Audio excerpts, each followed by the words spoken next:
les enfants d'Israël en Égypte. Dans la Bible, dommage, j'ai pas ma Bible sous les yeux là, mais dans la Bible et tout, il est dit, Dieu avait dit que les enfants d'Israël allaient faire 400 ans en Israël. Ah pardon, que les enfants d'Israël allaient faire 400 ans en Égypte. Mais il y a un truc qui me turlupine, je n'ai pas compris pourquoi ils ont fait, au lieu de 400 ans, ils ont fait 430 ans. D'accord. Alors c'est simple. Comme je le dis toujours, ce Dieu travaille avec son esprit. C'est lui le prophète par excellence. Je donne d'abord l'écriture qui le dit. Permets-moi de bénir d'abord notre sœur. Que Dieu te bénisse, ma sœur, pour ton offrande. Tu as été touché par la parole. Le Seigneur dispose dans ton esprit de faire cette offrande pour prendre ta bénédiction. Alors, conformément à la parole du Maître, Galates 6 à 7, que celui à qui l'on enseigne la parole fasse part de tous ses biens celui qui l'enseigne. Ne vous y trompez pas, ne semons pas de Dieu, ce qu'un homme aura semé, le moissonnera aussi. Corrélé à Matthieu 10, l'ouvrier mérite sa nourriture, déclare le Seigneur. En entrant dans la maison, saluez-la. Si la maison en est digne, que votre Père vienne sur elle. Si la maison n'en est pas digne, que votre Père retourne avec vous. Tu en es digne, ma sœur, car ce que tu as donné, je vais manger. Comme les 3 hommes ont mangé chez Abraham et la bénédiction entrée dans sa demeure. Alors que par cette offrande, le Seigneur t'accorde ce que ton cœur désire. Lui qui connaît tes prières et tes doléances et qui déverse en toi ses dons spirituels. Au nom de Jésus-Christ, ma sœur, sois abondamment bénie. Shalom. Alors, concernant ta question, comme je le disais tantôt, notre Seigneur, c'est l'aigle lui-même, le prophète par excellence. Je prends Ésaïe 44. Je suis au verset 6, l'écriture dit « Ainsi parle l'Éternel, roi d'Israël, dont Israël n'a qu'un roi. » David, Salomon, Akab, tous les gens qui se sont assis sur le trône d'Israël n'étaient que des tuteurs qui conservaient le siège jusqu'à ce que le roi lui-même vienne s'asseoir. Alors, ainsi parle l'Éternel, roi d'Israël et son Rédempteur. L'Éternel des armées, je suis le premier et je suis le dernier. En grec, alpha, oméga. Et hors moi, il n'y a point de Dieu. Donc nous prions le schéma Israël, Adonai, Adonai, Erad. Le seul Dieu unique. Il n'y a pas de 3 dieux en un ou je ne sais pas quoi. Il n'y a qu'un seul Dieu manifesté en chair, Jésus-Christ. Verset 7, qui a comme moi, dont il le déclare, qui a comme moi fait des prédictions. Donc prédire, c'est annoncer l'avenir. Alors il dit, qui a comme moi fait des prédictions, qui le déclare et me le prouve. Depuis que j'ai fondé le peuple ancien, qu'il annonce l'avenir et ce qui doit arriver. N'ayez pas peur et ne tremblez pas. Ne te l'ai-je pas dès longtemps annoncé et déclaré? Vous êtes mes témoins. Y a-t-il un autre Dieu que moi? Il n'y en a point d'autre rocher, je n'en connais point. Alors, j'étais amené dans cette écriture pour te révéler ici que l'Éternel dit que c'est lui qui prédit l'avenir. Je corrèle cela avec Ésaïe 46, verset 9 à 10 qui dit « Souvenez-vous de ce qui s'est passé dans les temps anciens, car je suis Dieu, et il n'y en a point d'autre. Je suis Dieu et nul n'est semblable à moi. J'annonce dès le commencement ce qui doit arriver, et longtemps d'avance ce qui n'est pas encore accompli. J'annonce dès le commencement ce qui doit arriver, et longtemps d'avance ce qui n'est pas encore accompli. Je dis, mes arrêts, mes projets subsisteront, et j'exécuterai toute ma volonté. » Alors, lorsque nous venons donc dans Genèse chapitre 15, concernant la prophétie, concernant l'Égypte, l'Éternel dit à Abraham qu'il choisit, Abraham qui remonte de la lignée de qui? De Sem, parce que c'est de Sem qu'est sorti voilà la lignée Terach jusqu'à Abraham. Parce qu'il y a eu 3 qui sont sortis du déluge, qui sont sortis de l'arche. Sem, Japheth et Cam. Donc, parmi les 3 frères, il y a un qui a eu plus de descendants que les autres, non plus d'enfants. Il s'appelle Cam.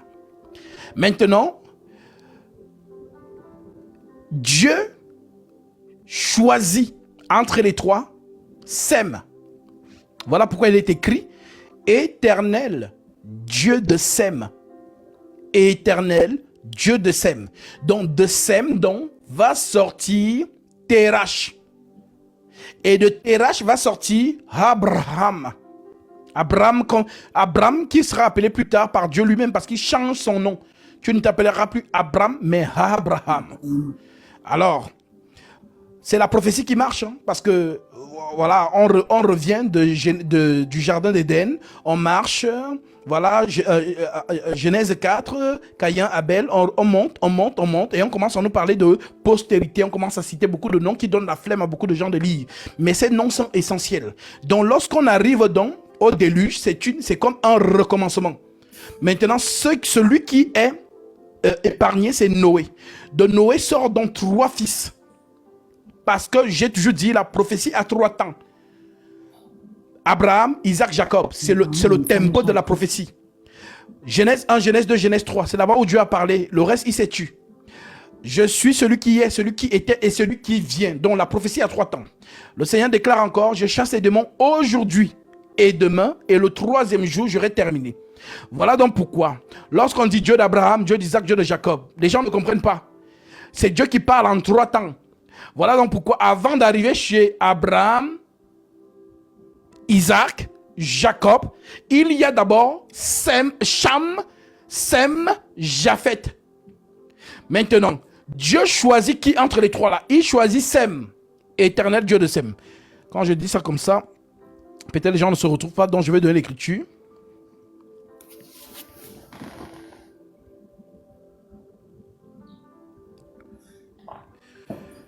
Genèse chapitre 9 verset 26, l'écriture dit, je vais même prendre à partir du verset 20, l'écriture dit, Noé commença à cultiver la terre et planta de la vigne. Il but du vin, s'enivra et se découvrit au milieu de sa tente. Cham, père de Canaan, donc Canaan, Canaan, c'est un vaste territoire. Voilà pourquoi on parle de Canaan comme étant la terre promise. Donc, Canaan, en fait, dans Canaan, il y a entre beaucoup de tribus. Voilà, les Amoréens, les Héviens, même les Philistins. Donc, Canaan, c'est vaste. Donc, le Cam, voilà ce que les Kémites disent aujourd'hui, non, les Kémites. Donc, ils partent d'ici. Donc, Cam, le noir, donc Cam, noir. Donc, Cam a eu donc Canaan. Et de Canaan est sorti Couche. Couche qui est Éthiopie. L'Éthiopie. Donc, et Séphora était de Couche, donc c'était une Éthiopienne. Donc, Cham Cam fut le père de Canaan. Ce sont là les 3 fils de Noé, et c'est leur postérité qui peupla toute la terre. Donc, parlant d'aujourd'hui, donc c'est-à-dire de toute cette vague, il y a eu comme un recommencement. Donc on recommence par Cam, Sem, Cham. Maintenant, on dit donc que parmi les 3 enfants là, un a eu une plus grande postérité. En d'autres termes, Cam. Maintenant, ce Cam là, on dit que Cam, père de Canaan, vit la nudité de son père. Et il le rapporta dehors à ses 2 frères. Alors Sem et Japhet prirent le manteau, le mirent sur leurs épaules, marchèrent en reculant et couvrirent la nudité de leur père, comme leur visage était détourné. Ils ne virent point la nudité de leur père. Lorsque ceux qui ont les yeux là, les intellectuels, voilà, les théologiens vont lire, ils ne vont pas voir la révélation qui est derrière. Parce que celui qui voit la nudité, c'est l'épouse. Donc, les 2 autres n'ont pas vu la nudité du père. Mais la nudité ici, c'est-à-dire l'homme, c'est-à-dire c'est l'épouse, une épouse qui voit la nudité de son homme. Voilà donc pourquoi ici, celui qui voit dans cette nudité, c'est Cam. Voilà donc pourquoi nous voyons que l'épouse qu'on appelle la reine du... Alors, le micro, apparemment, ça dérange beaucoup ceux qui sont... voilà, si tu peux fermer le micro pour la bonne entente de ceux qui nous écoutent aussi. Merci. Voilà donc pourquoi. Cam qui voit la nudité, écoutez-moi très bien, parce que ça, vous n'allez jamais entendre ça quelque part.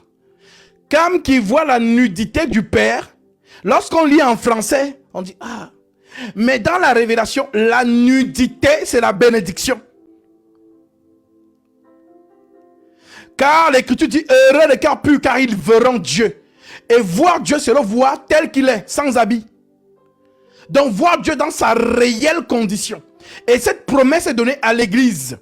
L'Église est une épouse dans le langage prophétique. On compare l'Église à une femme. Parce que quand on dit que l'épouse du Christ, il y a des gens qui pensent vraiment que quand Jésus va venir, on va devenir des femmes. Ça, c'est dans vos têtes. Voilà, donc l'épouse, ça veut dire le choisi. Voilà donc pourquoi ce dernier va avoir une grande postérité. Donc Cam, Canaan, ça va aller. Et c'est de Canaan que va sortir Nimrod. Vous avez entendu parler de Nimrod. Voilà l'Éthiopien, ainsi de suite. Donc Cam, donc, comme il a vu la nudité, on l'appelle, c'est lui plus tard qui va devenir ce qu'on appelle la reine du Midi. Je lis la prophétie.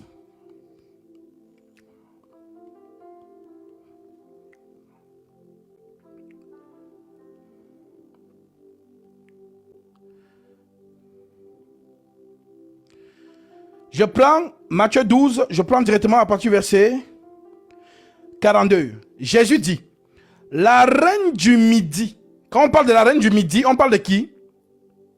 Jésus, donc, il est en train de réaliser ce qu'a fait Salomon, qui a aussi pris la reine du Midi, en d'autres termes, la reine de Séba.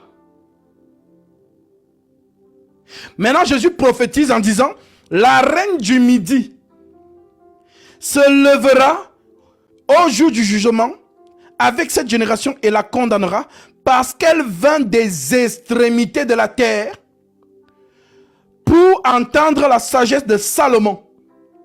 Et voici, il y a ici plus que Salomon. Donc Jésus prophétise. Donc la reine qui est partie des extrémités de la terre pour venir entendre la sagesse de Salomon, c'est qui? C'est la reine de Séba. Maintenant, lui parle de la reine du Midi. La reine du Midi fait référence à qui? C'est à nous. C'est-à-dire ce que vous appelez Afrique. C'est elle la reine du Midi. La reine du Midi donc les Noirs, voilà pourquoi vous voyez que c'est un Noir qui a porté la croix avec Jésus.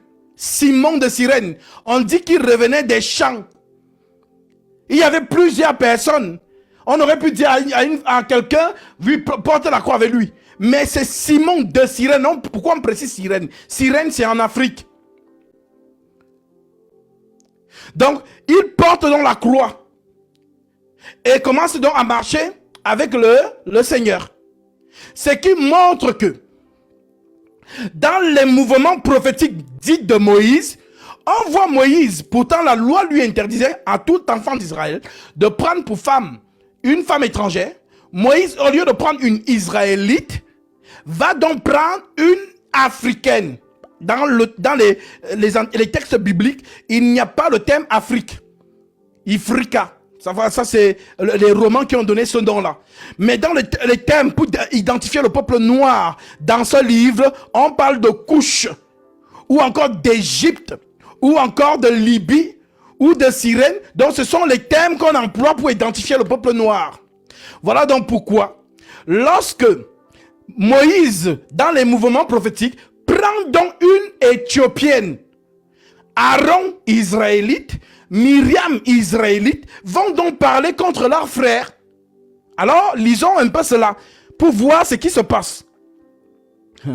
Dieu est dans ces mouvements prophétiques. Ce sont des mouvements prophétiques. Voilà pourquoi je vous ai dit, ce livre, ce n'est pas le livre des intellectuels. Ça, c'est un livre mystique. Voilà, il y a les mouvements prophétiques, donc les révélations qui doivent être données au peuple. Donc, dans Nombre 19, Nombre chapitre 12, verset 1. Marie et Aaron parlaient contre Moïse au sujet de la femme éthiopienne, dont une couchite, couche, au sujet de la femme éthiopienne qu'il avait prise, car il avait pris une femme éthiopienne. Ils dirent, Est-ce seulement par Moïse que l'Éternel parle? N'est-ce pas par nous qu'il parle aussi? Et l'Éternel l'entendit. Or, Moïse était un homme fort patient, plus qu'aucun homme sur la surface de la terre. Soudain, l'Éternel dit à Moïse, Aaron et à Myriam, à Marie, allez vous trois à la tente d'assignation, et ils y allaient tous les trois. L'Éternel descendit dans la colonne de nuée, et il se tint à l'entrée de la tente. Il appela Aaron et Marie, qui s'avancèrent tous les deux. Et il dit, écoutez bien mes paroles. Lorsqu'il y aura parmi vous un prophète, c'est dans une vision que moi, l'Éternel, je lui parlerai. Lorsqu'il y aura parmi vous un prophète, c'est dans une vision que moi, l'Éternel, je me révélerai à lui. Et c'est dans un songe que je lui parlerai. Donc Dieu parle par les songes. Quand tu dors là, ma soeur, quand tu dors là, mon frère, le Seigneur te parle prophétiquement. Les songes que tu as, c'est Dieu qui parle. Voilà donc pourquoi ton songe doit être interprété pour que tu comprennes ce que Dieu a dit. Voilà comment Dieu parle. Parler, Dieu m'a dit. Non, ça c'est les marmailleurs, les makoso. Voilà, et ça clique les Joël Tatou. Et maintenant, concernant la vision, Dieu dit, lorsque je parlerai à un prophète, c'est dans une vision que je me révélerai à lui. La vision, c'est quoi? C'est un champ qui s'ouvre devant toi. Tu n'as pas décidé. Oh, je vois, tu ne vois rien. C'est Dieu qui ouvre le champ devant toi. Ça veut dire que toi-même, tu es stupéfait. Tu vois, il referme. Donc, il se révèle comme ça. Il parle en songe. Alors, retenez bien ça, parce que quand on va arriver dans Genèse, vous allez comprendre pourquoi il donne la prophétie de l'Égypte à Abraham en songe. Il l'amène dans le sommeil pour lui parler. Donc, retenez bien ça. Écoutez bien mes paroles. Lorsqu'il y aura parmi vous un prophète, c'est dans une vision que moi, l'Éternel, je me révélerai à lui. C'est dans un songe que je lui parlerai. Il n'en est pas ainsi de mon serviteur Moïse. Donc Moïse n'est pas comme les prophètes. Il n'en est pas ainsi de mon serviteur Moïse. Il est fidèle dans toute ma maison. En aucun cas, je ne cache rien à Moïse. Même quand je vais brûler Sodome et Gomorrhe, cacherai-je quelque chose à Abraham? Donc, Abraham, Isaac, Jacob, c'est toujours la continuité. Voilà donc pourquoi il ne cache donc rien. Il est fidèle dans toute ma maison. Je lui parle bouche à bouche. Et je me révèle à lui sans énigme. Et il voit une représentation de l'Éternel. Pourquoi donc n'avez-vous pas craint de parler contre mon serviteur, contre Moïse? La colère de l'Éternel s'enflamma contre eux. Et il s'en alla. La nuée se retira de dessus la tente. Et voici Marie était frappée d'une lèpre, blanche comme la neige. Donc, Marie est frappée. Mais Marie a raison. Un enfant d'Israël ne doit pas prendre une femme étrangère. C'est comme ça, c'est la loi. Maintenant, au lieu que Dieu approuve ce que Marie a fait, a dit, mais Dieu défend son ouvrier. Voilà pourquoi je dis, faites attention, si Dieu est dans un corps, ne dites rien. Le tribunal des hommes de Dieu, c'est Dieu lui-même. Mais si toi tu as le malheur de parler dans un tabernacle où Dieu est caché, c'est fini pour toi. Parce que le tabernacle de Dieu, c'est Dieu.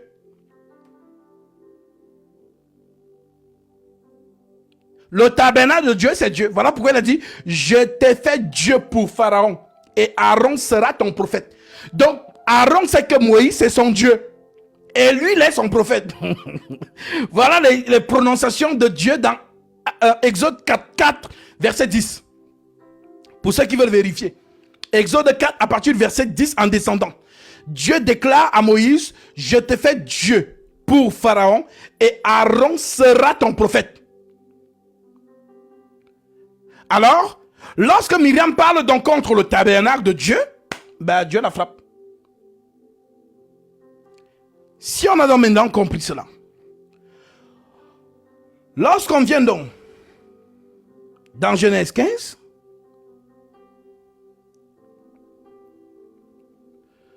nous comprenons donc par là que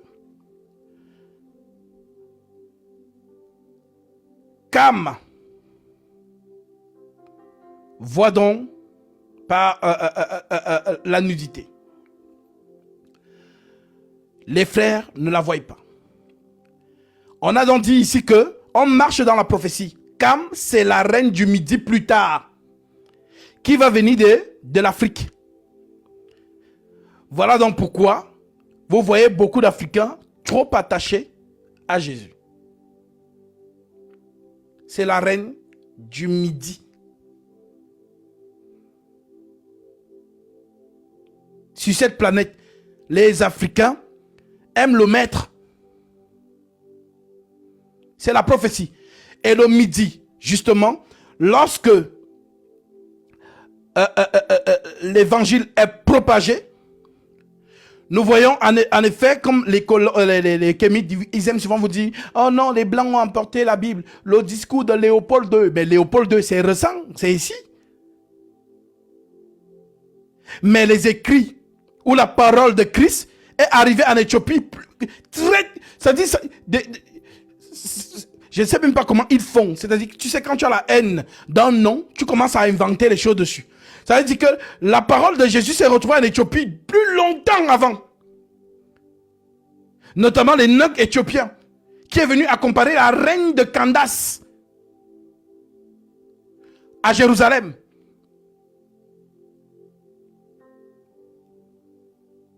Donc, lorsqu'on a donc compris ça, on arrive donc dans Genèse 15. On dit, au verset 7, l'Éternel lui dit, encore, je suis l'Éternel qui t'ai fait sortir du en Chaldée pour te donner en possession ce pays.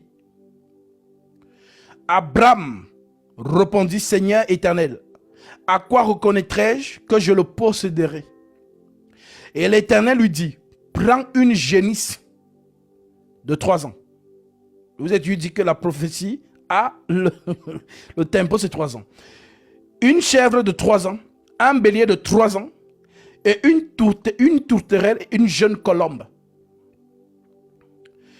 Abraham prit tous ces animaux, les coupa par le milieu et mit chaque morceau l'un vis-à-vis de l'autre. Mais il ne sépara point les oiseaux.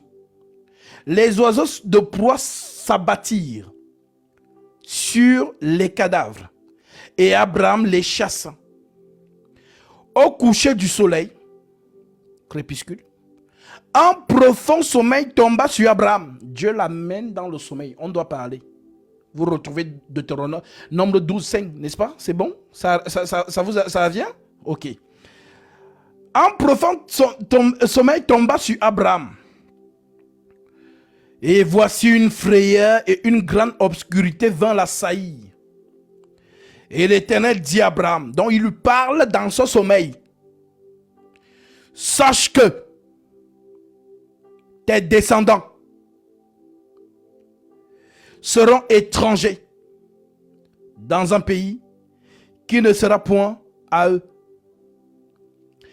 Ils y seront asservis et on les opprimera pendant 400 ans. Le chrono est parti. 400 ans. Mais je jugerai. Il ne dit pas je vais envoyer quelqu'un juger. Il dit je jugerai la nation à laquelle ils seront asservis. Et ils sortiront ensuite avec beaucoup de richesses. Toi, tu iras en paix vers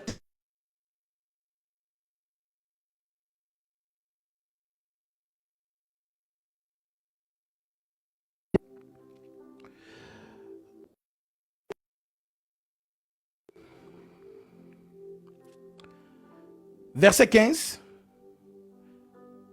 Toi, tu iras en paix vers tes pères. Tu seras enterré après une heureuse vieillesse. À la 4e génération, ils reviendront ici, car l'iniquité des Amoréens n'est pas encore à son comble. Quand le soleil fut couché, il y eut une obscurité profonde, et voici ce fut une fournaise fumante, et des flammes passèrent entre les animaux partagés. En ce jour-là, l'Éternel fit alliance avec Abraham et dit, je donne ce pays à ta postérité, depuis le fleuve d'Égypte jusqu'au grand fleuve, au fleuve de l'Euphrate. Le pays des Kénéens, écoutez, des Kénéens, des Kénésiens, des Cadoniens, des Étiens, des Phérésiens, des Réphaïm, des Amoréens, des Cananéens, Canaan, des Girgasiens et des Jébusiens. Voilà tout ce qui compose ce qu'on appelle Canaan. Maintenant,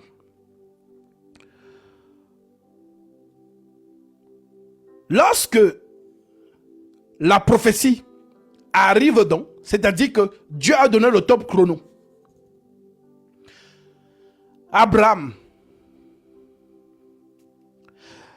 ça doit donc voyager. Isaac, Jacob. Et de Jacob, va donc sortir qui? Lévi. Et de Lévi, va donc sortir cette postérité-là. En d'autres termes, la famille de Moïse. Puisque son père, c'est un Lévite. Alors, tout ce temps, le peuple est en Égypte. Mais comment le peuple se retrouve en Égypte? L'histoire de Joseph. Avec Jacob.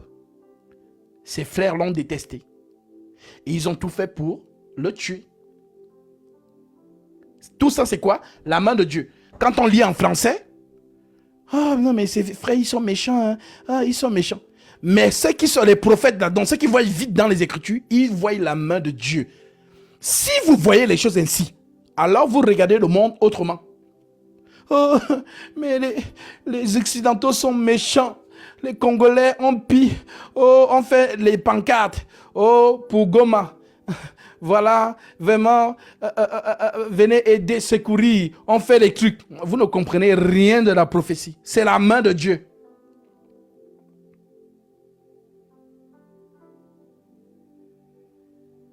C'est la main de Dieu. Qui partait exciter un roi étranger pour venir taper Israël et casser le temple? Ce n'est pas Dieu lui-même.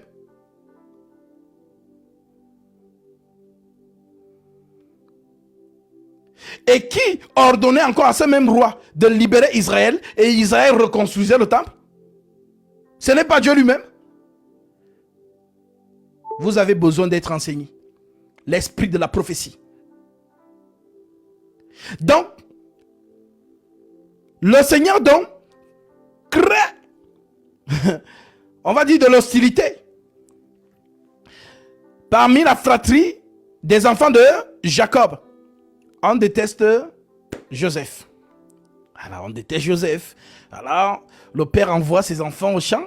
Alors, il reste avec son fils préféré. Après, il dit au fils, bon fils, va regarder tes frères pour savoir s'ils se comportent bien. Le frère part. Maintenant, il arrive, on dit, ah, voilà celui-là, l'héritier, il va prendre tout l'héritage, venez en tuer-le en tout. Alors, il cherche à le tuer et Ruben le défend.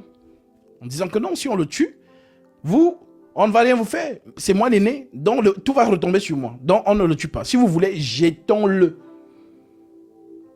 C'est notre sang. Jetons-le, voilà, ainsi de suite. Voilà donc comment Ruben, à un moment donné, il s'écarte. Et on le prend, on le jette dans la citerne. Donc, Joseph, dans le trou, c'est la mort. Joseph remonté, c'est la résurrection. Et après la résurrection, c'est le règne.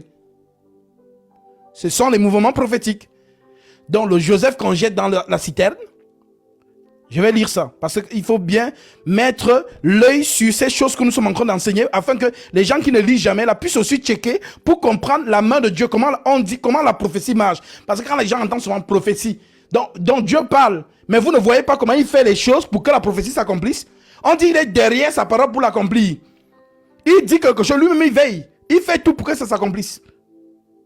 Donc, je vais lire ça.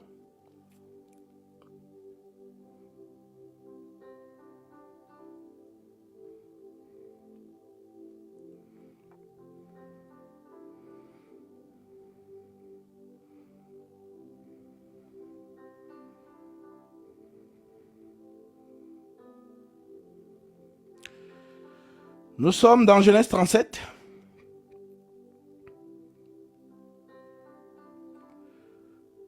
Je prends à partir du verset...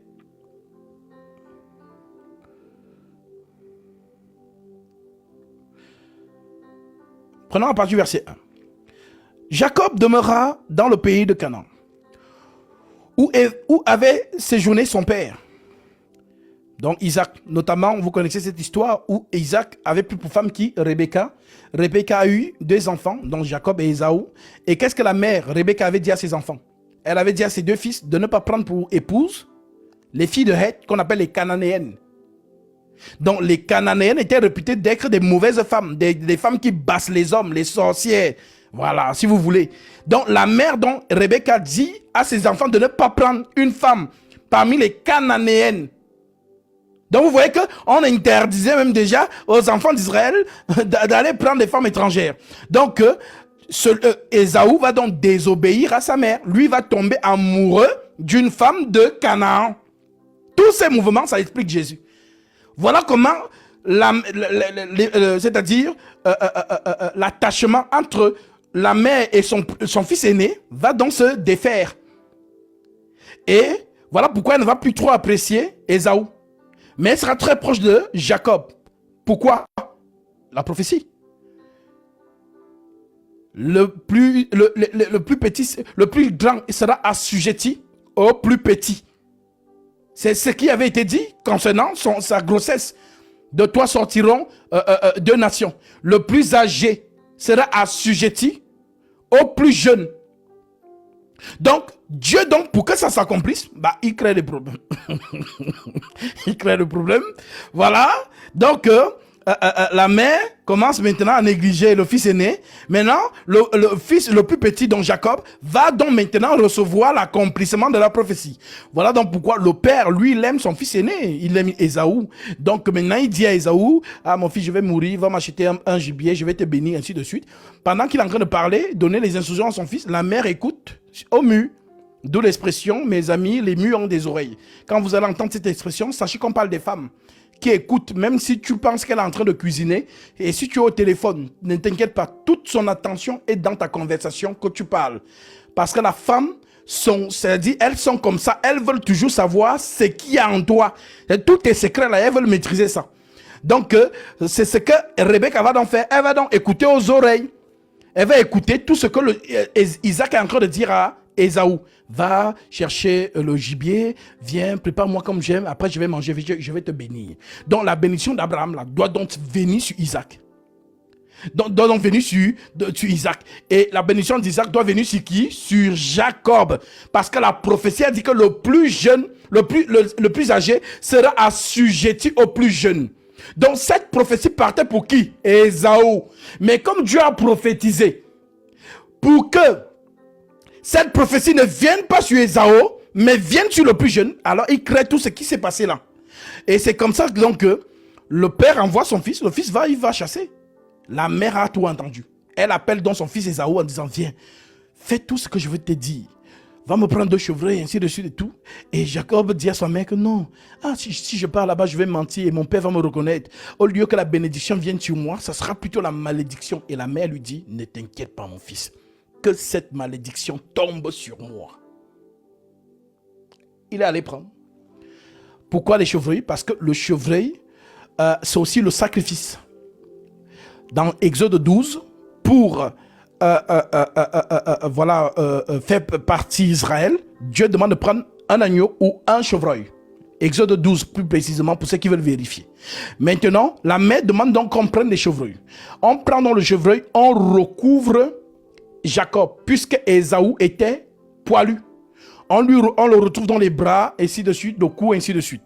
En plus de ça, la mère va prendre une tunique d'Ésaü et revêt Jacob. Donc Jacob est revêtu de qui? Ésaü, puisque le père Isaac n'exauce que son fils préféré, Ésaü, le fils unique. Donc si Jacob veut la bénédiction d'Ésaü, il doit être dans la peau d'Ésaü. Voilà pourquoi toi aussi, pour que tu reçoives une bénédiction du Père, tu dois te revêtir de Jésus. Tout ce que vous demanderez en mon nom. Si tu pars là-bas, tu dis non, je m'appelle Jacob, le Père va te chasser. Il faut dire tu t'appelles Ésaü. Voilà le mouvement que les pigeons n'ont pas vu. Donc, lorsqu'il part, Ésaü, le père a demandé, c'est toi mon fils Ésaü? Il a dit oui, et pourtant c'était Jacob. Donc, pour recevoir la bénédiction du Père, présente-toi au nom de Jésus-Christ. Voilà, parce que c'est le nom aimé. C'est le nom préféré. Voilà, donc, si tu viens, je m'appelle Vanessa, on ne te donne rien. Ah, je m'appelle Gatsby, on te... Au nom de Jésus-Christ. Voilà donc pourquoi, lorsque il pardonne, le Père dit, tu sais toi, mon fils Ésaü? Oui, c'est moi. Mais la voix, c'est la voix de Jacob. Approche. Le Père touche. Il sent que non, c'est bien Ésaü, il évolue.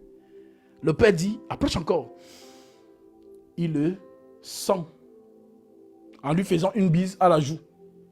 Et il sent que, mais attends, mais c'est le parfum d'Ésaü, puisqu'il porte des habits d'Ésaü. Alors le Père dit, ah non, c'est bon, c'est mon fils Ésaü. Et qu'est-ce qu'il fait? Il lâche la bénédiction. Lorsque Jacob reçoit la bénédiction, il fuit. Et c'est là où Ésaü arrive. Mon père, j'ai fini de préparer. Tiens, mange et bénis-moi. C'est qui? C'est moi, ton fils Ésaü. Ah, mais qui est venu tout à l'heure? Ah, mais... Ah, ton frère est venu, moi je l'ai béni, je n'ai plus la bénédiction. Ah, vraiment? Ésaü donc dans la fureur. Non, père, tu as encore forcément une bénédiction pour moi. Il dit non, je t'ai fait esclave de ton frère. Alléluia. Donc, on dit, tous les gens d'Ésaü sont assujettis à Jacob. Voilà donc pourquoi il va donc s'énerver contre son frère et va vouloir le tuer. Alors la mère dit, va chez mon parent Laban, va prendre une femme là-bas. Et elle dit à Isaac que si Jacob prend une fille des Heths, dont des Cananéennes, je préfère mourir, a dit la mère. Voilà donc pourquoi celui-ci respecte maman, ne prend pas une femme parmi les Cananéennes et va prendre une de ses sœurs, on va dire cousine, puisque Laban c'est le frère de sa mère. Voilà donc comment il prend donc Rachel et Léa. Ça encore, c'est un mouvement prophétique. Je ne vais pas entrer dedans parce qu'il faut qu'on avance, mais ces choses-là, ce n'est pas pour rien. C'est ce que je veux vous faire comprendre. S'il a pris Rachel et Léa, ce n'est pas pour rien. C'est que vous lisez doucement là, il y a des profondeurs là-dedans. C'est Dieu qui marche dans la prophétie. Parce que la prophétie marche. Elle doit s'accomplir. Voilà. Voilà donc pourquoi, lorsqu'on a compris ça, parce que j'ai donné ces détails-là, pour qu'on comprenne que lorsqu'on arrive donc dans Jacob et ses fils, Dieu crée des embrouilles entre les enfants. Joseph est jeté dans la citerne. J'ai dit que la citerne, c'est la mort. Et Joseph qui sort de la citerne, c'est la résurrection. Et après la résurrection, c'est quoi? C'est le règne. Donc quand Joseph revient, c'est le lion qui règne sur ses frères. Vous ne voyez toujours pas? Si vous ne voyez pas ça là-bas, est-ce que c'est la prophétie qui vient loin là-bas que vous allez comprendre? Vous n'allez rien comprendre. Voilà donc pourquoi Dieu a tout montré dans la loi, mais les gens n'ont pas vu. Tout est là-bas, mais les gens ne voient pas les mouvements. Voilà donc pourquoi, lorsque Ruben, le frère aîné, parce que lorsqu'il s'est écarté, ils ont dit non, venez, bon, que de le tuer, c'est vrai que c'est notre frère, bon, vendons-le aux Ismaélites. Alors, les Ismaélites prennent donc Joseph, partent avec lui en Égypte. Lorsque Ruben, lui, revient, pour lui, on a tué son frère. Il commence donc à pleurer. Alors, qu'est-ce qu'il fait? On prend la tunique de plusieurs couleurs, qui est aussi profonde, de Joseph, cet habit-là. On trempe ça dans le sang d'un taureau. Taureau ou bouc. On plante ça. C'est mieux, je vais lire.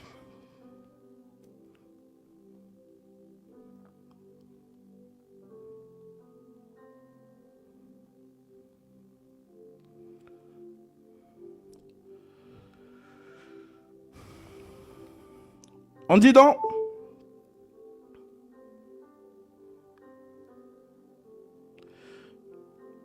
je prends en partie verset pour aller plus vite. Hein.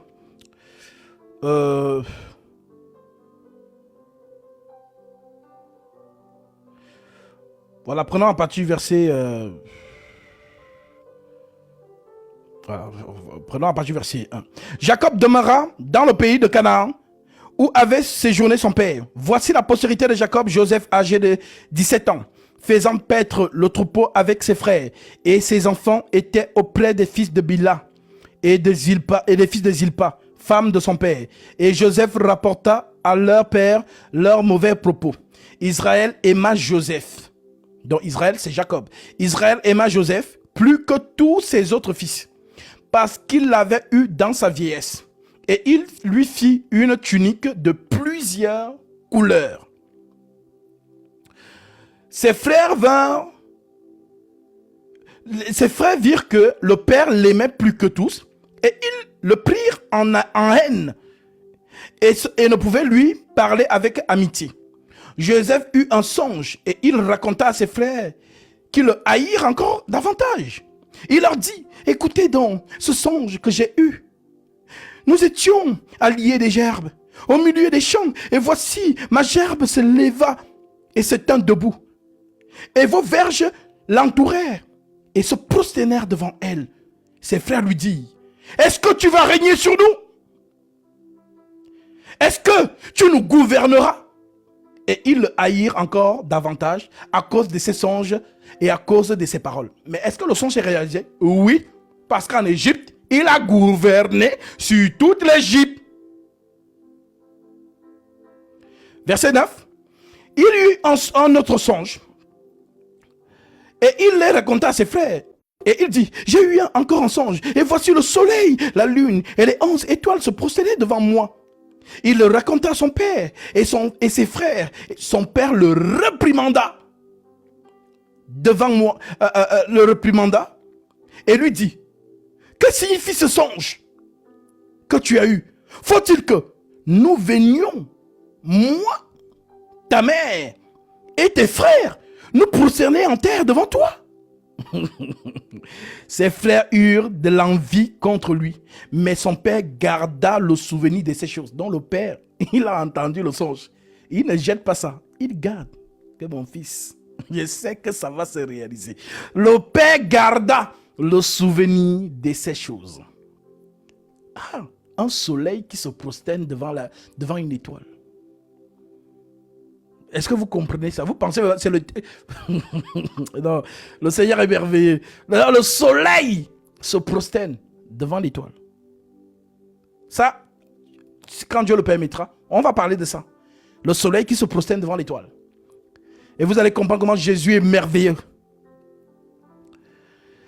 Le frère, on dit, verset 15. Les frères de Joseph étant allés à Sichem pour faire paître les troupeaux de leur père, Israël, dit à Joseph, tes frères tes frères ne font-ils pas paître les troupeaux à Sichem? Viens, je veux t'envoyer vers eux. Prophétie. Il est venu vers les siens, et les siens ne l'ont pas reçu. Dieu parle tantôt d'une manière, tantôt d'une autre, mais l'on n'y prend point garde. Mais les prophètes prennent garde. Voilà pourquoi Jacob lui-même qui est prophète, il garde le souvenir de ces choses. Israël dit à Joseph, tes frères ne font-ils pas paître le troupeau à Sichem? Viens, je veux t'envoyer vers eux. Et il répondit, me voici, me voici. Israël lui dit, va, je te prie. Et voici tes frères sont en bonne santé. Et si le troupeau est en bon état, et tu m'en rapporteras des nouvelles. Il envoya ainsi de la vallée d'Hébron, Joseph alla à Sichem. Donc avant qu'Ésaïe nous dise là-bas, ainsi en est-il de ma parole, qui ne sort pas de ma bouche, et qui ne revient à moi sans avoir accompli mes desseins. Ceux qui ont les yeux, vous voyez. Verset 18. Il en dit, un homme raconta, verset 18, un homme le rencontra comme il errait dans les champs et le questionna en disant, que cherches-tu? Joseph répondit, je cherche mes frères, dis-moi, je te prie, où ils font paître leur troupeau. Et l'homme dit, ils sont partis d'ici car je les ai entendus dire, allons à Dothan. Joseph alla auprès de ses frères et il les trouva à Dothan. Ils virent de loin, et avant qu'il fût près d'eux, ils complétèrent de le faire mourir. Ils se dirent les uns l'un à l'autre, voici le faiseur de songes qui arrive, venez, féroce, venez maintenant, tuons-le et jetons-le dans une citerne. Nous dirons qu'une bête féroce l'a dévoré. Et nous verrons ce que deviendront ces songes. Est-ce que ces songes vont se réaliser? Nous verrons ce que deviendront ces songes. Alléluia. Ruben entendit cela. Donc Ruben, c'est qui? C'est l'aîné. Ruben entendit cela. Et il le délivra de la main de leurs mains. Il dit, ne lui ôtez pas la vie. Ruben leur dit, ne répandez point le sang, jetez-le dans cette citerne qui est au désert et ne mettez pas la main sur lui. Il avait dessein de le délivrer de leurs mains pour le faire retourner à son père. Donc Ruben veut que non, on ne tue pas leur petit frère, mais parce que c'est l'aîné. Forcément, si quelque chose arrive, le père va demander à Ruben. Ils le prirent et le jetèrent dans la citerne. Cette citerne était vide. Il n'y avait point d'eau. Ils s'assirent ensuite pour manger. Ayant levé les yeux, ils virent une caravane d'Ismaélites venant de Galate. Leurs chameaux étaient chargés d'aromates. Ah, prophétie. Quand Jésus est mort, qu'est-ce qu'on a mis sur lui? On dit que les femmes qui sont allées au sépulcre, elles avaient quoi? Pour embaumer le corps. Ah, vraiment, si vous ne le voyez pas, vraiment, moi, quand je suis dans ces choses, c'est plus que les milliards d'euros, ces choses-là. Alors, Judas dit à ses frères, on dit, ils s'assirent ensuite pour manger. Ayant levé les yeux, ils virent une caravane d'Ismaélites venant de Galate. Leurs chameaux étaient chargés d'aromates, de baume et de myrrhe, les choses qu'on a mises sur le Seigneur. Alléluia. Qu'ils transportèrent en Égypte. Alors Judas dit à ses frères, que gagnerons-nous à tuer notre frère et à cacher son sang? Venez, vendons-le aux Ismaélites. Et ne mettons pas la main sur lui, car il est notre frère, c'est notre chair. Et ses frères l'écoutèrent. Au passage des marchands, dont Ruben n'est pas là, bien évidemment. Au passage des marchands, des Mandianites, ils tirèrent et ils firent remonter Joseph hors de la citerne. Donc Joseph dans la citerne, c'est la mort. Joseph remonté de la citerne, c'est la résurrection. Il remontait Joseph hors de la citerne et il le vendit pour 20 cycles d'argent aux Ismaélites qui l'amenèrent en Égypte. Ruben revint, donc le grand frère revient. Ruben revint et la citerne, et voici, alla à la citerne, et voici Joseph n'était plus dans la citerne. Il déchira ses vêtements,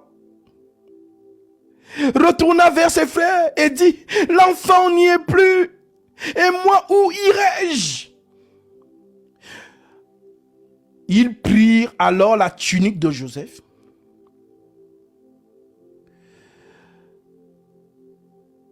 et ayant tué un bouc, le bouc, c'est pour payer le champ, pour ceux qui ont lu Lévitique chapitre 16.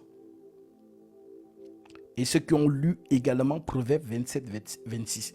Les agneaux sont pour te vêtir et les boucs pour payer le champ. Et Israël, c'est le champ de Dieu. On égorge un bouc, on tue un bouc. Ils plongèrent la tunique dans le sang du bouc. Ils envoyèrent à leur père la tunique de plusieurs couleurs en lui faisant dire, voici ce que nous avons trouvé. Reconnais si cela, c'est la tunique de ton fils ou non. Jacob l'a reconnu et dit, c'est la tunique de mon fils. Une bête féroce l'a dévoré. Joseph a été mis en pièces et il déchira ses vêtements. Il mit un sac sur ses reins et il porta longtemps le deuil de son fils. Tous ses fils et toutes ses filles virent pour le consoler, mais il ne voulut recevoir aucune consolation. Il disait, c'est en pleurant que je descendrai vers mon fils au séjour des morts. Alléluia! Les aigles, vous avez vu le mouvement. Les pigeons, vous ne voyez rien. Et il pleurait son fils. Les Madianites le vendirent aux Égyptiens, à Potiphar, officier de Pharaon, chef de garde. Voilà donc comment Dieu parle. Alors, Joseph se retrouve en Égypte. Pendant que Ruben, le grand frère, et le père, parce que le grand frère c'est le père, en Israël, l'aîné c'est lui qui hérite. Voilà pourquoi l'expression fils unique, c'est le frère aîné, dont le premier fils, la vigueur du père, qui hérite.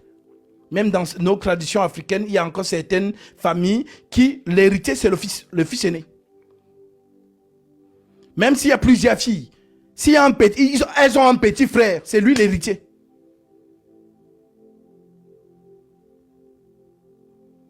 Donc, le fils aîné, c'est le père. Voilà donc pourquoi ni Ruben, ni Jacob n'avaient connaissance. Et pourtant, les frères ont vendu. Ils savaient que non, il est parti. On l'a vendu aux Ismaélites. Maintenant, est-ce qu'il est parti à l'Égypte? On ne sait pas ce que les Ismaélites vont faire avec lui. Voilà donc comment Dieu fait les choses. Et Joseph se retrouve en Égypte. Pour accomplir quoi? Genèse 15. Ta descendance sera en Égypte. Une nation les opprimera pendant 400 ans. Alors, maintenant, Joseph donc se retrouve en Égypte. Et le prisonnier, tout ce qui touche, réussit. Parce que Dieu l'amène au sommet. Donc même s'il est au fin fond de la prison, un jour, il sera numéro 1 en Égypte. Vous imaginez, vous avez vendu quelqu'un, les gens pensent qu'il est mort. Après, un jour, Dieu. Non, il n'y a que Dieu qui peut faire ça. Non, c'est incroyable. C'est tellement une histoire vraiment que le Seigneur soit glorifié. Alors, on dit,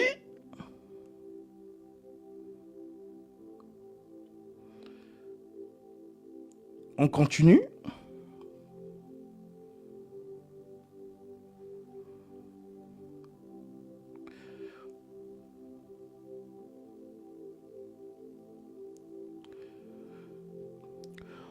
On fit descendre Joseph en Égypte et Potiphar, officier de Pharaon, chef des gardes égyptiens, l'achetèrent des Ismaélites qui lui avaient fait descendre. L'Éternel fut avec lui et la postérité l'accompagna. Et la prospérité l'accompagna. Il habita dans la maison de son maître, l'Égyptien. Son maître vit que l'Éternel était avec lui. C'est quand l'esclave ça, tout ce qu'il touche réussit. Joseph trouva grâce aux yeux du maître qui l'employa à son service, l'établit sur sa maison et lui confia tout ce qu'il possédait. Dès que Potiphar l'eut établi sur sa maison et sur tout ce qu'il possédait, l'Éternel bénit la maison de l'Égyptien à cause de Joseph. Et la bénédiction de l'Éternel fut sur tout ce qui lui appartenait. Voilà pourquoi un enfant de Dieu, si vous lui faites du bien, peu importe qui lui a fait cela, le Seigneur retourne à la personne.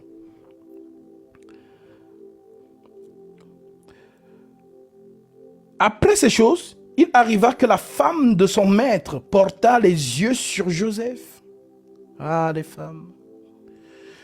Comme il arriva que la femme de Potiphar porta les yeux sur Joseph et dit, couche avec moi. On veut déconcentrer le petit. Ça, c'est l'ennemi, ça. Couche avec moi. Il refusa et dit à la femme de son maître, voici, mon maître ne prend avec moi connaissance de rien dans la maison. Et il a remis entre mes mains tout ce qui lui appartient. Il n'est pas plus grand que moi dans cette maison. Et il ne m'a rien interdit, excepté toi. Donc, mon maître ne m'a rien interdit dans sa maison, sauf toi, sa femme. Excepté toi, parce que tu es sa femme. Comment ferais-je une aussi grand mal et pécherais-je contre Dieu? Quoiqu'elle parlât tous les jours à Joseph, il refusa de coucher auprès d'elle, d'être avec elle. Un jour qu'il était entré dans la maison pour faire son ouvrage et qu'il n'y avait là aucun des gens de la maison, elle le saisit par son vêtement en disant, couche avec moi.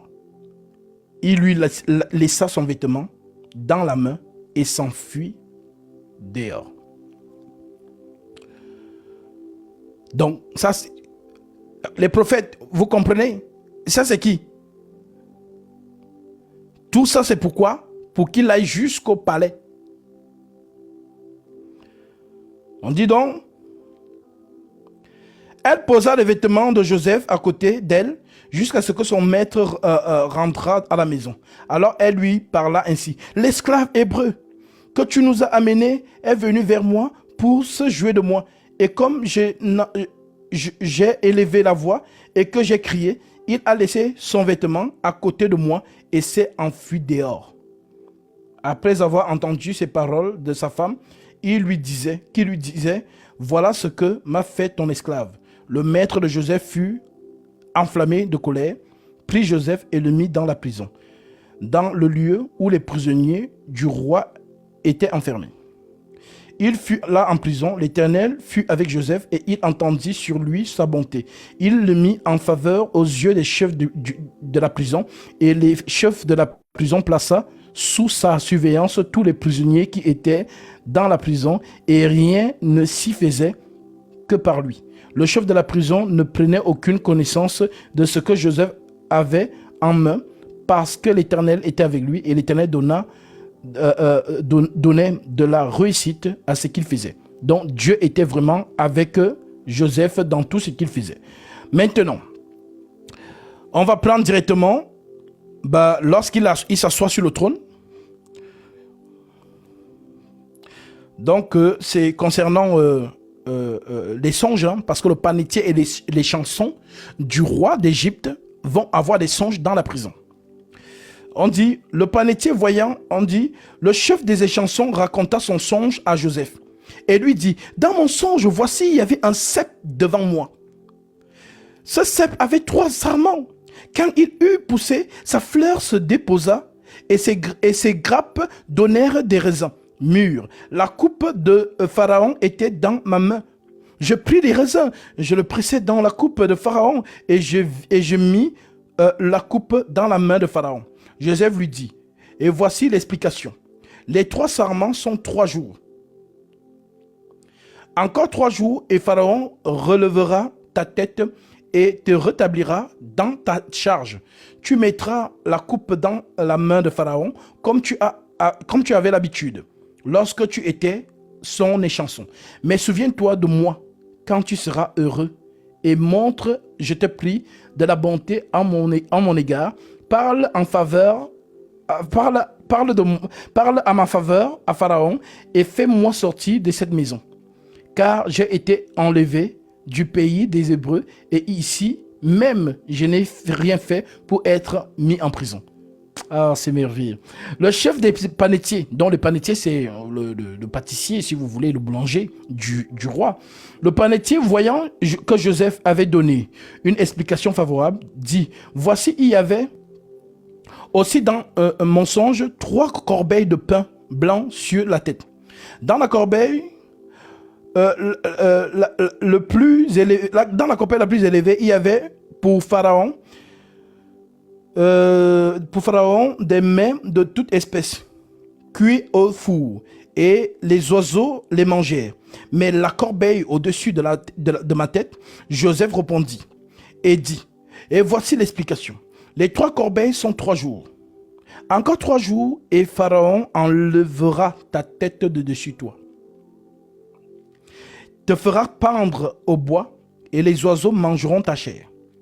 Le 3e jour, jour de la naissance de Pharaon, il fit un festin à tous ses serviteurs. Il éleva la tête du chef des chansons et la tête des panetiers au milieu de ses serviteurs. Il rétablit les chansons, comme Joseph l'avait dit, dans sa charge des chansons pour qu'il mit la coupe dans la main de Pharaon. Mais il fit prendre le chef des panetiers, selon l'explication de Joseph, Joseph leur avait donné. Les chefs des chansons ne pensa plus à Joseph et l'oublia. Au verset 41, on dit donc, et c'est l'un des chapitres les plus longs, au bout de 2 ans, Pharaon eut un songe, voici, il se tenait près du fleuve. Donc, vous retrouvez ça avec Nebuchadnezzar, qui a aussi eu un songe, Daniel chapitre 2. Et voici 7 vaches belles belles à voir et grasses de chair montèrent hors du fleuve et se mirent à paître la prairie. 7 autres vaches laides à voir et maigres de chair montèrent derrière elles hors du fleuve et se tinrent à leur côté du bord du fleuve. Les vaches laides et à voir et maigres de chair mangèrent les 7 vaches belles à voir et grasses de chair. Et Pharaon s'éveilla. Il se rendormit et il eut un second songe. Voici 7 épis grasses beaux montèrent sur une même tige, et 7 épis maigres et brûlés par les vents d'Orient poussèrent après eux. Les épis maigres et engloutis, les épis gras et pleins. Et Pharaon s'éveilla, voilà le songe. Le matin, Pharaon eut l'esprit agité et il fit appeler tous les magiciens et tous les sages de l'Égypte. Il leur raconta ses songes, mais personne ne put l'expliquer à Pharaon. Donc vous voyez que c'est la même chose avec Daniel, Daniel chapitre 2. Donc on dit donc, Pharaon fit appeler Joseph. On le fit sortir en hâte de prison et se rasa, changea de vêtements et se rendit vers Pharaon. Pharaon dit à Joseph, j'ai eu un songe. Personne ne peut me l'expliquer. Et j'ai appris que tu expliques les songes. Que tu expliques un songe après l'avoir entendu. Joseph répondit à Pharaon en disant, ce n'est pas moi, c'est Dieu qui donne une réponse favorable à Pharaon. Pharaon dit alors à Joseph, donc il raconte le songe. Joseph dit à Pharaon, verset 25, ce qu'a songé Pharaon est une seule chose, dont les 2 songes sont un seul songe en réalité. Dieu a fait connaître à Pharaon ce qu'il va faire. Les 7 vaches belles et 7 années et les 7 épis beaux sont 7 années. C'est un seul songe. Les 7 vaches et les 7 épis vides, brûlés par le vent d'Orient, seront 7 années de famine. Ainsi comme je viens de le dire à Pharaon, Dieu a fait connaître à Pharaon ce qu'il va faire. Voici, il y aura 7 années de grande abondance dans tout le pays d'Égypte. 7 années de famine viendront après elle, et l'on oubliera toute cette abondance au pays d'Égypte. Et la famine consumera le pays. Cette famine qui suivra sera si forte qu'on ne s'apercevra pas plus de l'abondance dans le pays. Si Pharaon a vu le songe se répéter une seconde fois, c'est que le songe est arrêté de la part de Dieu et que Dieu se hâtera de l'exécuter. Maintenant que Pharaon choisisse un homme intelligent et sage et qu'il le mette à la tête du pays d'Égypte. Que Pharaon établisse des commissaires sur le pays pour lever 1/5 des récoltes et de l'Égypte pendant les 7 années d'abondance, qu'il rassemble tous les produits de ces bonnes années qui vont venir, qu'il fasse sous l'autorité de Pharaon des amas de blé, des approvisionnements dans les villes et qu'il en ait la garde. Ces provisions seront en réserve pour le pays, pour les 7 années de famine qui arriveront dans le pays d'Égypte, afin que le pays ne soit pas consumé par la famine. Ces paroles plurent à Pharaon, à tous ses serviteurs, et Pharaon dit à ses serviteurs, trouverons-nous un homme comme celui-ci, ayant en lui l'esprit de Dieu? Et Pharaon dit à Joseph, puisque Dieu t'a choisi, puisque Dieu t'a fait connaître toutes ces choses, il n'y a personne qui soit aussi intelligent et aussi sage que toi. Je t'établis sur ma maison et tout mon peuple obéira à tes ordres. Le trône seul m'élèvera au-dessus de toi. Pharaon dit à Joseph, vois, je te donne le commandement de tout le pays d'Égypte. Pharaon ôta son anneau. Voilà. Ôta son anneau. Pharaon ôta son anneau. Alors,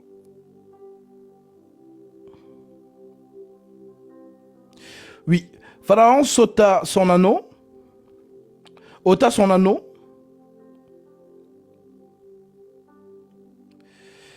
de la main et le mit à la main de Joseph, et il le revêtit d'habits de fin lin et lui mit un collier d'or au cou.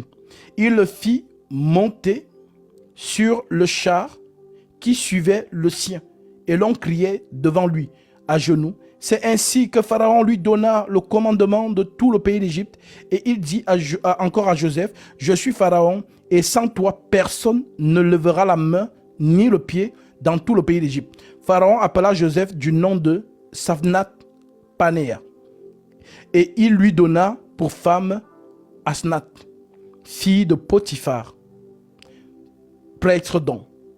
Et Joseph partit pour visiter le pays d'Égypte.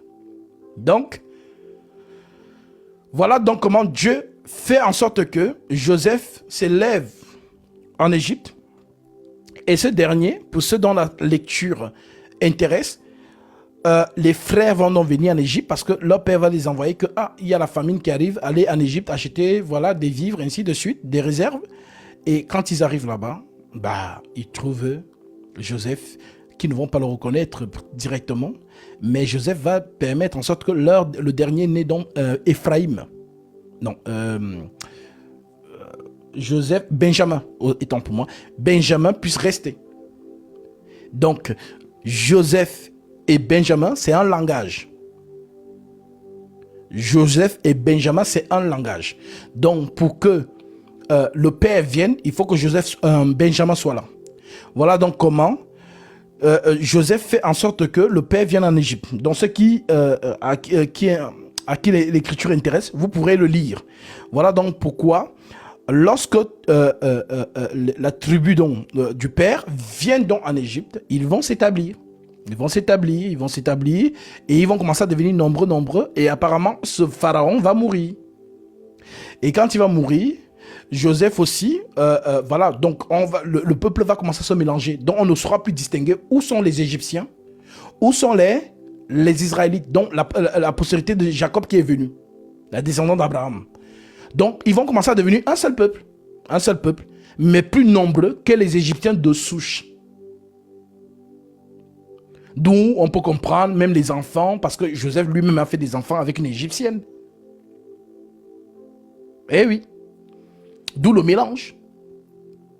Donc ils sont devenus un seul peuple. On ne pouvait plus distinguer.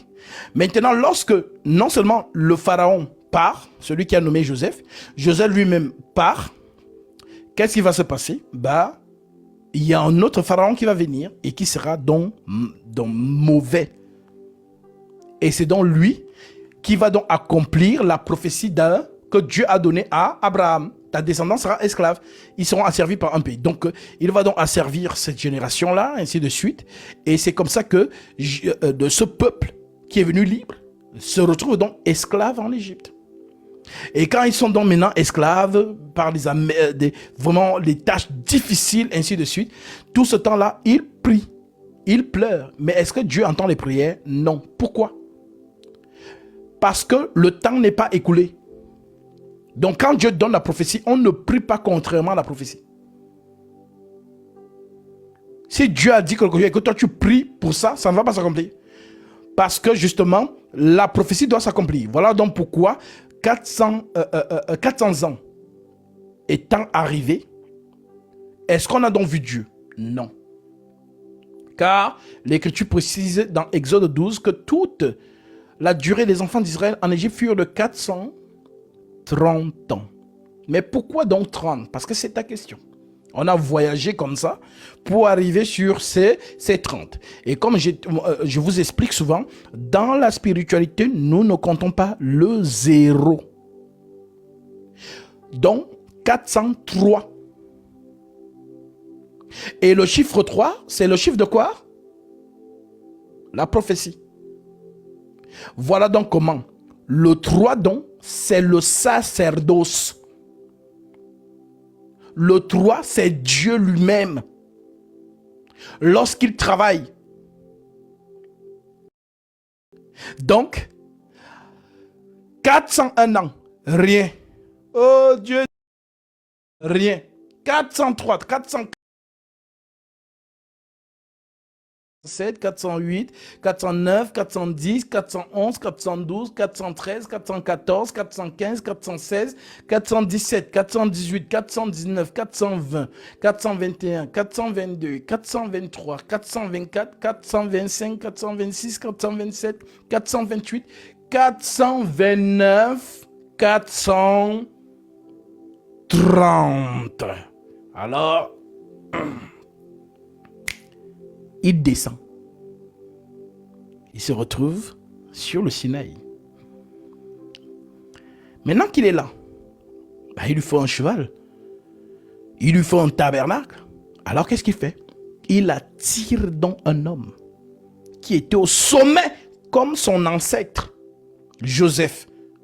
Moïse se retrouve aussi prince d'Égypte. Au sommet de l'Égypte. Alors, le même Dieu crée des embrouilles. Il a tué l'Égyptien. Il fuit. Donc, vous lisez qu'il a fui. Mais c'est la main de Dieu qui l'attire. C'est son choisi. Le tirer des eaux. Moïse. Ça veut dire tirer des eaux. Et les eaux, dans le langage de la prophétie, c'est quoi? Selon Apocalypse chapitre 17, verset 15. Les eaux, c'est quoi?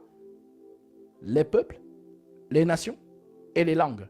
Donc, parmi les eaux, Dieu tire un homme. Alléluia. L'homme tiré donc, c'est Moïse. Voilà donc pourquoi il attire dans son tabernacle. Celui-ci marche dans le désert. Dans le désert, il arrive. Il tombe sur qui? Une Égyptienne. Une Éthiopienne. Une Couchite. Avec ses sœurs en train de paître les troupeaux. C'était une bergère.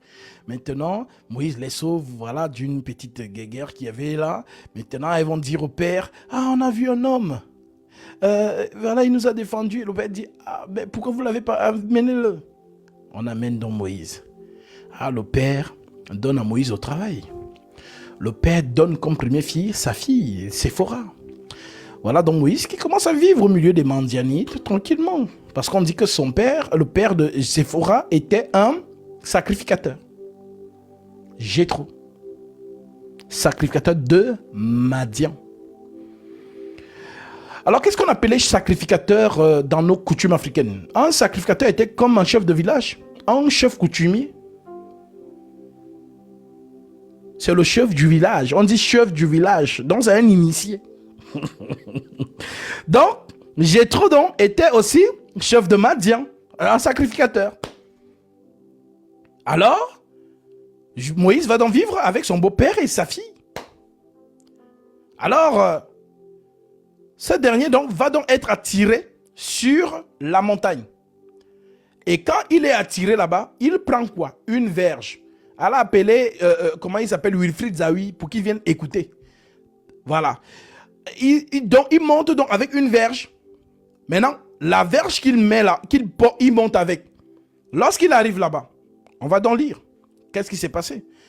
Puisque nous sommes déjà dans les 430. Parce que j'ai dit que Dieu ne descend que à 30. Voilà pourquoi il va répéter ce même mouvement avec Jésus. À quel âge Jésus a été attiré au Jourdain? 30 ans.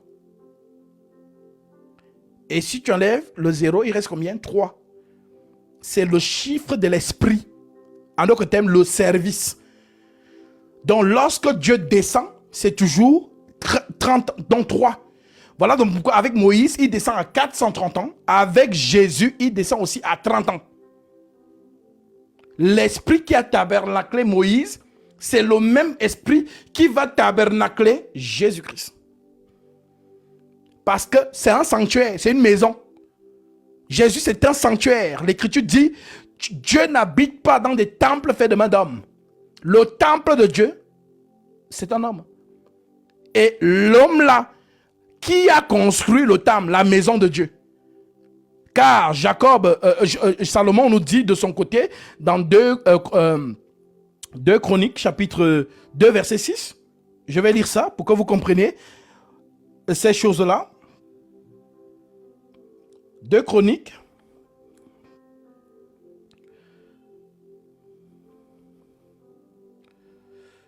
Deux Chroniques 2, 6.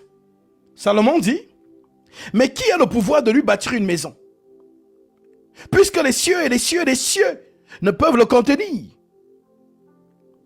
Si ce n'est, et qui suis-je moi pour lui bâtir une maison? Si ce n'est pour lui brûler des parfums devant lui. Pour brûler les parfums devant lui. Donc personne ne peut bâtir à la maison une maison à Dieu. Pourquoi? Parce que personne n'a ses mesures. Personne n'a les mesures de Dieu. Il n'y a pas un architecte qui a vu les dimensions de Dieu pour lui faire une maison sur mesure. Donc Salomon dit que personne ne peut lui bâtir une maison. Alors Salomon dit que je bâtis la maison juste pour faire brûler les parfums.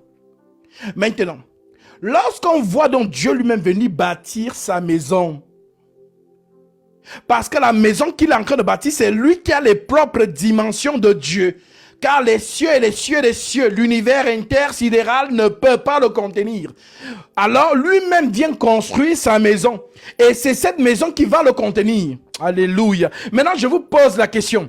Entre le corps de Jésus et l'univers intersidéral, qu'est-ce qui est plus grand? En termes de relief?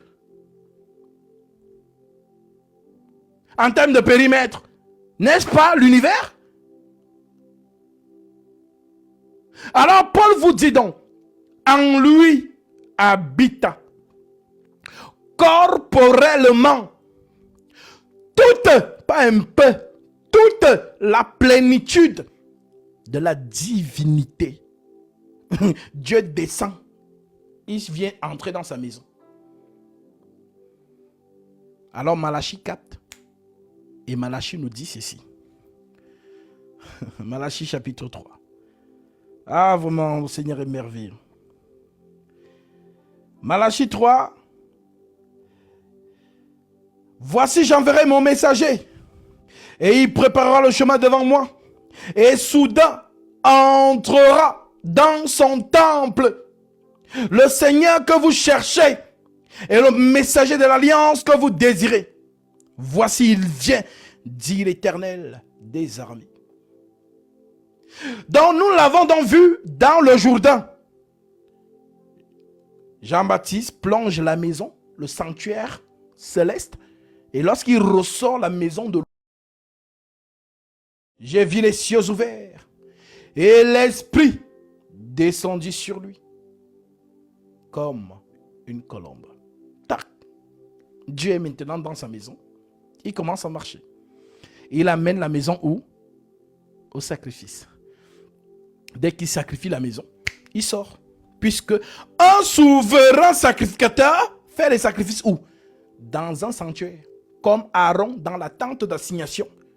Et comme tous ceux qui l'ont précédé dans le sacerdoce, dans la maison du trésor. Parvis, lieu saint, lieu très saint. C'est là-bas qu'on faisait l'expiation. Donc, le souverain sacrificateur esprit, qu'on appelle Melchisedec, lui aussi, il a besoin d'une maison pour sacrifier. Alors, la maison de Melchisedec, c'est Jésus. Il vient donc entrer dedans. Et c'est là on dit que ce que toi tu appelles voile du troisième dans le temple là. Oh, le lieu très saint. Regarde comment Paul lui te dit ça. Hébreux 9. Hébreux 9. L'apôtre Paul dit, verset 11. Je prends même Hébreux. Oui.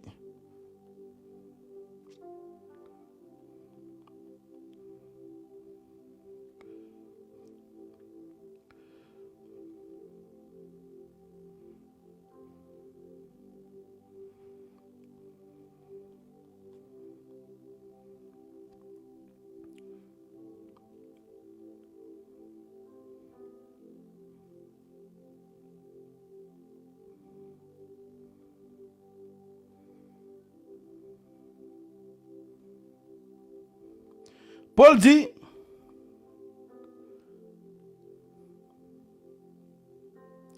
dans les épîtres aux Hébreux, au verset 20, au Hébreux 10, Paul dit, ainsi donc frères, puisque nous avons au moyen du sang de Jésus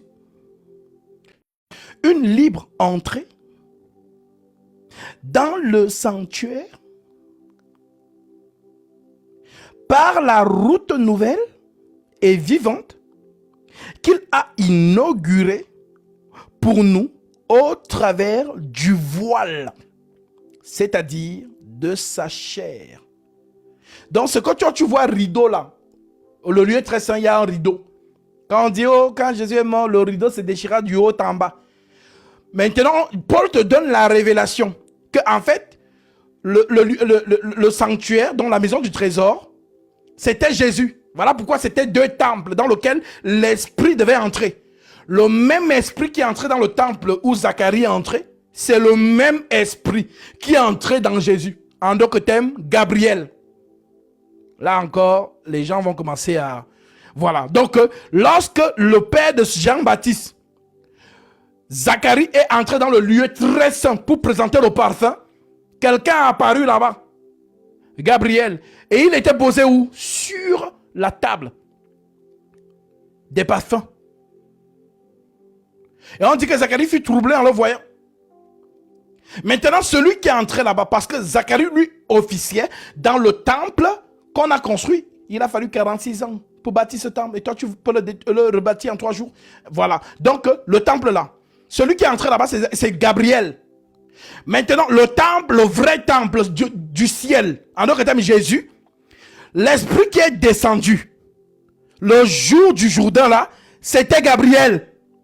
L'étoile que les mages ont vue. Où est le roi des Juifs qui vient de naître? Car nous avons vu son étoile. Et nous sommes venus pour l'adorer. Quand on dit étoile, toi tu vois les grosses étoiles qui sortent la nuit. L'étoile, c'est lui-même, Jésus, dans 2 dimensions. Spirituelle et physique. C'est la sorcellerie. Ce n'est pas du commun mortel. Quand je dis sorcellerie ici, ce sont les choses mystiques. Voilà, l'homme, il est en 2 dimensions. Il est invisible, il est visible. Va comprendre ça. Voilà pourquoi on dit que c'est une folie. Le mystère de la piété. Dieu a été manifesté en chair. Voilà pourquoi les gens comme Marcelo peuvent vous dire, mais si vous dites que Jésus c'est lui le Père, quand Jésus était mort, qui gérait le monde. C'est ce que Marcelo vous a dit. Donc, quelqu'un qui se dit homme de Dieu n'a pas encore la révélation sur la personne de Jésus, mais c'est lui qui vous conduit. C'est là-bas, dans la perdition, que vous allez le tabasser. Ici, vous lui donnez encore des honneurs. Mais quand vous allez vous... Mais Marcelo, c'est toi qui nous as amenés ici. Donc, vous allez le fouetter là-bas. Voilà, parce qu'on dit que si un aveugle conduit un autre aveugle, les deux vont tomber dans la fosse. Donc, quelqu'un qui n'a pas encore la révélation sur Jésus, c'est lui qui vous conduit. Donc, ici, dans la croix, il y a deux dimensions, visible et invisible. Donc, le visible, on ne le voit pas. Voilà pourquoi il dit c'est que le Père fait. Le Fils le fait pareillement. Si le Père chasse les démons dans l'esprit, le Fils le fait physiquement. Si le Père ressuscite dans l'esprit, le Fils le fait physiquement. C'est que le Père fait, le Fils le fait pareillement. Alors que termine en train de vous dire, l'esprit et le corps, c'est la même personne. Si vous ne croyez pas à ce que je vous ai dit, croyez au moins à cause de ses œuvres, car ce n'est pas moi qui les fait. C'est le Père qui est en moi qui les fait. On a dit qu'il chasse les démons avec le doigt de Belzébuth. Pourtant, c'est avec le doigt de Dieu. Le doigt qui a dessiné au sol.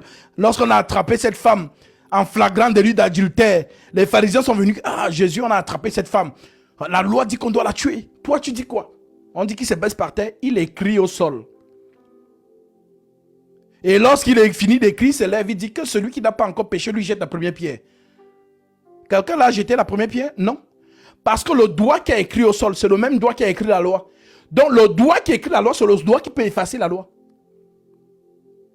Voilà pourquoi au lieu d'obéir à la Torah, Lévitique 10, 20, de tuer cette femme, ils n'ont pas obéi à la Torah. Ils ont obéi à Jésus. Parce que Jésus leur a dit que celui qui n'a pas encore commis de péché les jette la première pierre. Alors choisissez, vous obéissez à qui? Au Dieu de la loi, Lévitique 20, 10, qui vous dit de tuer de telles femmes, ou vous m'obéissez moi? Choisissez. On dit qu'ils ont jeté les pierres, ils sont partis. Enfants d'Israël. Donc ils ont désobéi à la loi pour obéir à Jésus. Mais pourquoi vous ne comprenez pas? Parce que le doigt qui a écrit la loi et qui a donné à Moïse, c'était Jésus. Donc le même doigt vient écrit au sol pour justifier la femme. En d'autres termes, dans la loi on condamne, dans la grâce on pardonne. Le pardon. Le pardon. Voilà donc pourquoi cet esprit-là, il descend donc le troisième jour. Cet esprit descend. Voilà pourquoi on voit donc qu'il descend dans le désert. Allons donc lire comment il descend. Parce qu'on a dit 430 ans. Il n'est pas descendu à 422 ans, 412 ans, non, 430. C'est là où il descend pour sortir le peuple de l'Égypte. Alors, Exode chapitre 3. L'Écriture dit,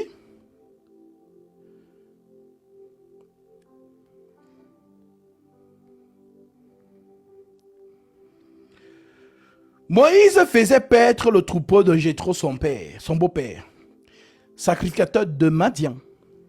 Et il mena le troupeau derrière le désert. Il vint à la montagne de Dieu, à Horeb. L'ange de l'Éternel. Quand tu vas demander aux gens, l'ange de l'Éternel c'est qui? Ils vont commencer à bégayer. C'est Dieu lui-même. L'ange de l'Éternel. Alléluia. Lui apparut dans une flamme de feu au milieu du buisson. Moïse regarda et voici le buisson était tout en feu et le buisson ne se consumait point. À votre avis, il a vu quoi? Vous pensez vraiment que c'était un buisson? Les paraboles. En fait, Moïse a vu un homme. L'homme que Shadrach, Meshach et Abednego ont vu. Nebuchadnezzar les a jetés dans le feu. Nebuchadnezzar dit, n'avons-nous pas jeté 3 hommes dans le feu? J'en vois un 4e qui a le visage comme celui des dieux. Donc, l'entité suprême apparaît dans le feu et protège ses enfants. Le feu dans le feu. Voilà donc, l'homme là, c'est lui que Moïse a vu. Voilà pourquoi on lui dit, fais selon le modèle qui t'a été montré sur la montagne. Et le modèle, c'est Jésus-Christ. Dans le buisson, c'est le Seigneur.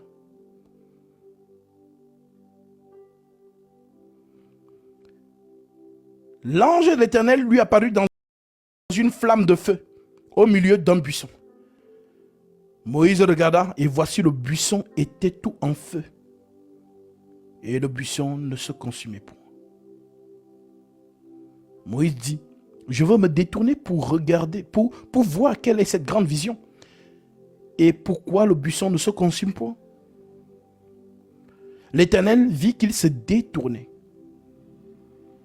pour voir, et Dieu l'appela du milieu du buisson. Et dit, Moïse, Moïse. Et il répondit, me voici. Dieu dit, n'approche pas d'ici. Ôte les souliers de tes pieds, car le lieu sur lequel tu te tiens est une terre sainte. Qui a dit ça? Ah bah je vais vous le montrer encore. On prend Josué, chapitre 5, 13. Josué 5, verset 13.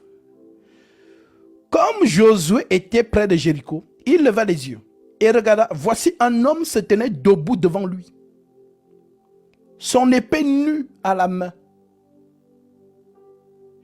Il alla vers lui et lui dit, es-tu des nôtres ou de nos ennemis?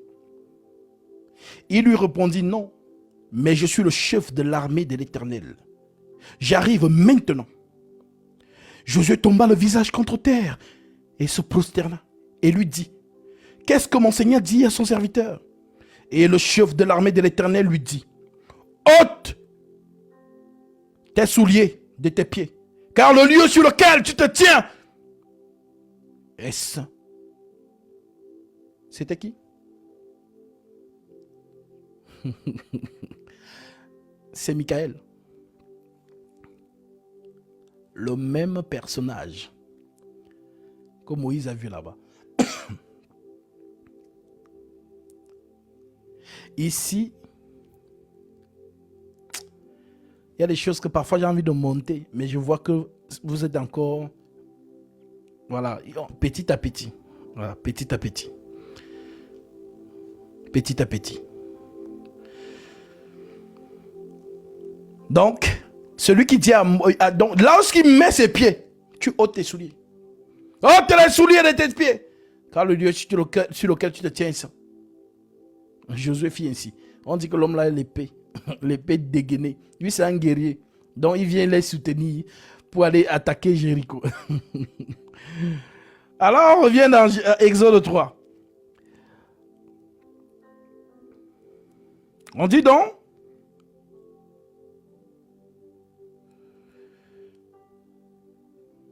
Moïse dit à Dieu, j'irai vers les enfants d'Israël. Et je leur dirai, le Dieu de vos pères m'a envoyé vers vous. Mais s'ils me demandent quel est son nom, que leur répondrai-je? Dieu dit à Moïse, je suis celui qui suis. Et il ajouta, c'est ainsi que tu répondras aux enfants d'Israël. Celui qui s'appelle je suis m'a envoyé vers vous. Dieu dit encore à Moïse, tu parleras ainsi aux enfants d'Israël. L'Éternel, le Dieu de vos pères, le Dieu d'Abraham, le Dieu d'Isaac et le Dieu de Jacob m'envoie vers vous. Voilà mon nom pour l'éternité. Voilà mon nom de génération en génération. Va rassembler les anciens d'Israël et dis-leur, l'Éternel, le Dieu de vos pères, m'est apparu, le Dieu d'Abraham, d'Isaac et de Jacob. Il a dit, je vous ai vu et j'ai vu ce qu'on vous fait en Égypte. Et j'ai dit, je vous ferai monter de l'Égypte. Et vous où vous souffrez. Des Amoréens, des Phérésiens, des Hétiens, des Jébusiens. Dans un pays où coule le lait et le miel. Ils écouteront ta voix et tu iras, toi et les anciens d'Israël, auprès du roi d'Égypte. Et vous lui direz, l'Éternel, le Dieu des Hébreux, nous a apparu. Permets-nous de faire 3 journées de marche dans le désert pour offrir des sacrifices à l'Éternel notre Dieu. Je sais que le roi d'Égypte ne vous laissera point aller si ce n'est par une main puissante. En d'autres termes, la guerre. Voilà donc pourquoi, quand Moïse il continue à parler, j'étendrai ma main et je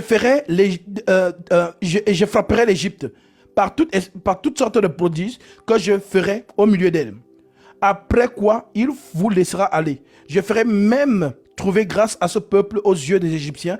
Et quand vous partirez, vous ne partirez point à vide. Chaque femme demandera à sa voisine et à celle qui demeure dans sa maison des vases d'argile et des vases d'or et des vêtements que vous mettrez sur vous, sur vos fils, sur vos filles, et vous dépouillerez les Égyptiens. Chapitre 4, Moïse répondit et dit, voici, ils ne me croiront point, et ils n'écouteront point ma voix. Mais ils diront, l'Éternel t'est apparu. L'Éternel, le Dieu, l'Éternel lui dit, qu'y a-t-il dans ta main? D'où ta question. Nous avons lu dans Genèse 15 que Dieu a dit à Abraham, je jugerai. Je jugerai.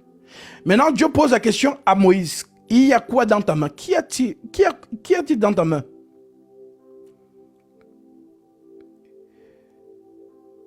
Il répondit, une verge, un bâton.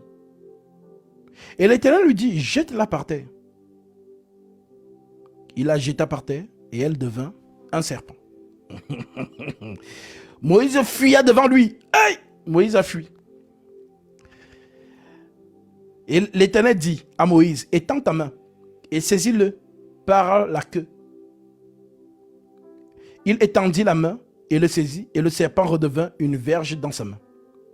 C'est là, dit l'Éternel, ce que tu feras afin qu'ils croient que l'Éternel, le Dieu de leur père, t'est apparu. Le Dieu d'Abraham, le Dieu d'Isaac, le Dieu de Jacob. Donc, le serpent, c'est quoi? Dans le langage de la prophétie, nous allons lire. Puisque Dieu a dit qu'il va juger l'Égypte. Donc, nous prenons donc Genèse chapitre 49, au verset 16. Qu'est-ce que Dieu dit? Dan jugera son peuple comme l'une des tribus d'Israël. Dan sera un serpent sur le chemin, une vipère mordant les talons du cheval pour que le cavalier tombe à la renverse. Dan, elle, veut donc dire quoi en hébreu? Dan, elle, c'est un jeu de mots, hein? Daniel. Dan, elle, veut dire Dieu juge. Dieu juge. Donc, Dan, donc le serpent, doit faire en sorte que le cavalier tombe à la renverse. Alors, montrons où le cavalier est tombé. Exode, chapitre 15.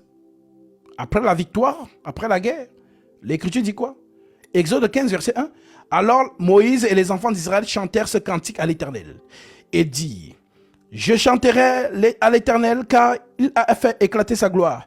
Il a précipité dans la mer le cheval et son cavalier. Dan doit mordre le cavalier pour que le cavalier tombe à la renverse. Car il a fait éclater sa gloire. Il a précipité dans la mer le cheval et son cavalier. L'Éternel est ma force et le sujet de mes louanges. C'est lui qui m'a sauvé. Il est mon Dieu, je le célébrerai. Il est le Dieu de mon père, je l'exalterai. L'Éternel est un vaillant guerrier. Il y a eu la guerre, il y a eu combat pendant la traversée. Vous devez lire Exode 14. L'Éternel est un vaillant guerrier. L'Éternel est son nom. Il a lancé dans la mer les chars de Pharaon et son armée. Ses combattants d'élite ont été engloutis dans la mer Rouge. Les flots les ont couverts. Ils sont descendus au fond des eaux comme une pierre. Ta droite, la main puissante. Ta droite, ô Éternel, a signalé sa force. Ta droite, ô Éternel, a écrasé l'ennemi. Par la grandeur de ta majesté, tu as renversé tes adversaires, tu as déchaîné ta colère. Voilà comment Dieu réalise donc la prophétie d'Abraham, Genèse 15, en lui disant « Ta descendance sera esclave dans un pays pendant 400 ans. Mais je jugerai la nation qui l'aura asservi. » Et lorsque Dieu vient donc réaliser ça, il réalise ça en jugeant l'Égypte par la verge, car la verge est devenue un serpent. Et le serpent, c'est Daniel qui doit mordre le cavalier pour qu'il tombe à la renverse. Donc tout ce que Dieu a fait en Égypte, c'est le jugement de l'Égypte. Et c'est comme ça qu'il sort dans son peuple, qui se retrouve maintenant avec lui dans le désert. Voilà, ma soeur, pourquoi 430 ans, tout simplement parce qu'à 30 ans, c'est l'esprit qui descend, tout simplement. Merci beaucoup, frère.